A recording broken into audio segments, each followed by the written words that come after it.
Spoiler alert, not all guinea pigs get along. These are my experiences with my 12 pigs and how I ended up with 4 herds.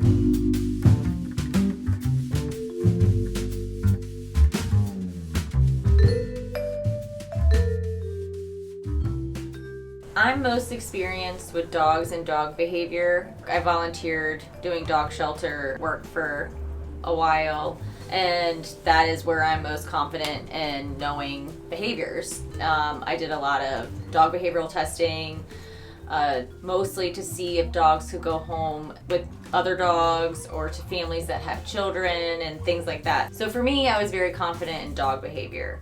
Guinea pig is a whole new game. It's totally different. You know, I've had guinea pigs for a year now and I'm still learning. Sometimes I think I have made a good pair, and then sometimes I find out maybe it's not a match made in heaven. Sometimes it's also more obvious than others. I mean, they will fight. They will bite each other.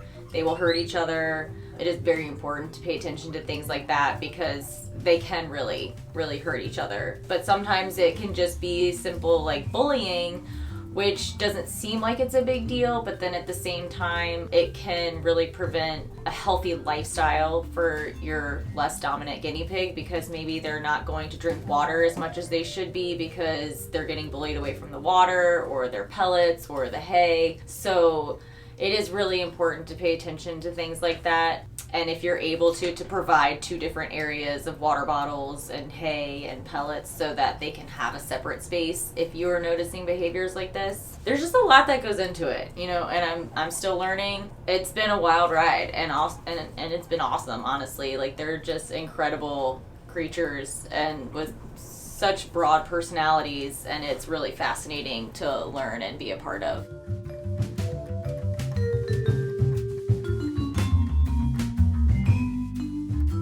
So guinea pigs aren't very big in the US. I've come to realize that.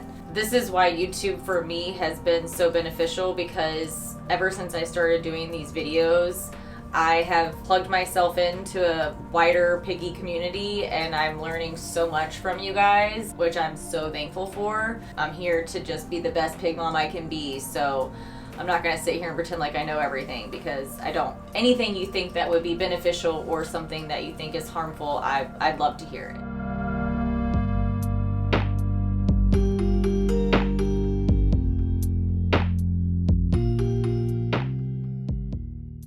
It all started with Henry Pickles over here.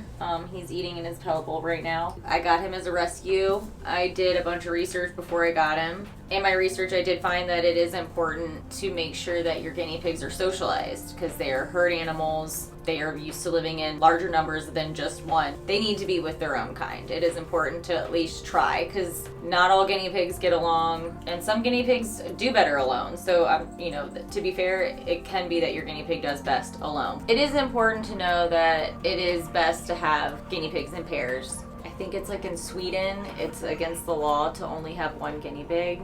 They get very depressed when they're alone, especially if you don't have the time to like hands-on be with them very often.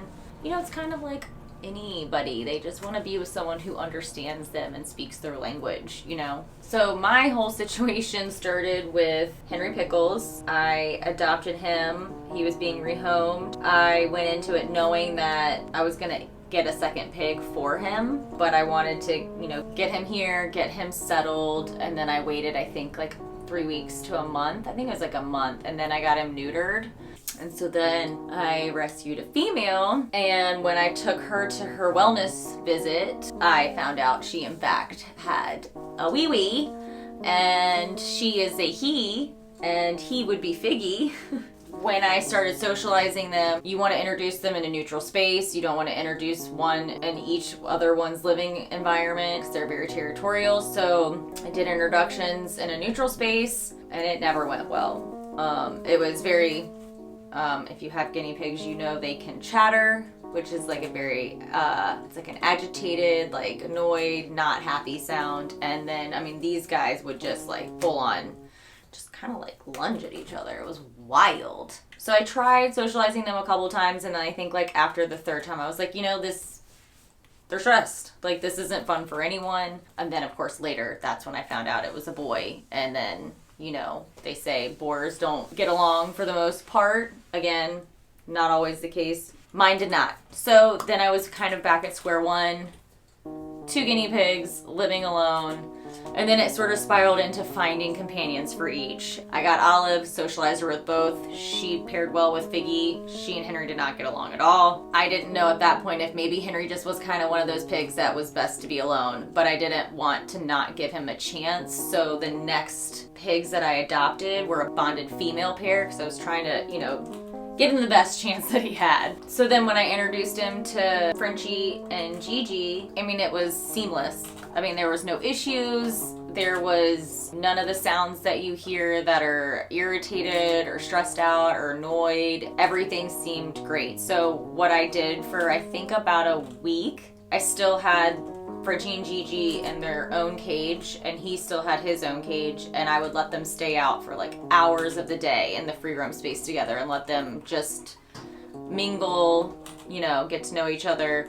And then at night I would separate them again into their own cages, just because I didn't want anything to happen. And then after a week of them being in the free roam space and there being no social issues, no like too over dominance to the point of like, you know, someone getting hurt, then I started leaving the hutch door of his cage open and their cage open, and then letting them have the choice of being together at night. And then, you know, here we are now. Oh my God, they're sharing a water bottle together like little lovebirds. And again, I have talked about this in a video before. Please do not judge me on the size of this hutch for 3 guinea pigs. This is not something that I would recommend because it is too small for 3 guinea pigs. However, I usually have their door open and they're free roaming most of the time, and they're out all night. So they mostly, because they're 3 in the smallest cage, they're out for the longest period of time, and I usually make that period of time overnight. The goal is to upgrade this as my DIY 3 level that I've shown before. We want to do a 2 level for them.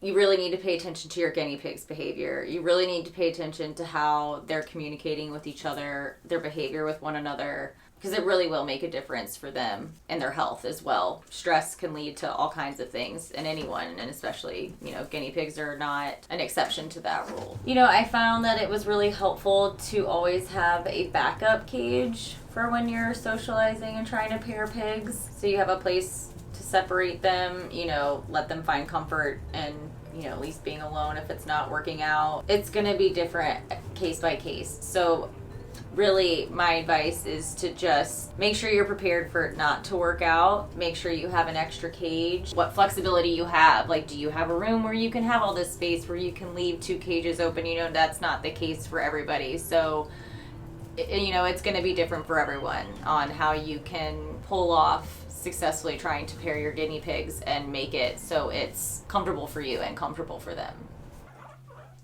I mean, I can't talk if everybody's talking. Thanks for listening to my story about my herds, and listening to them as well, because apparently they have a lot to say. Thanks for watching.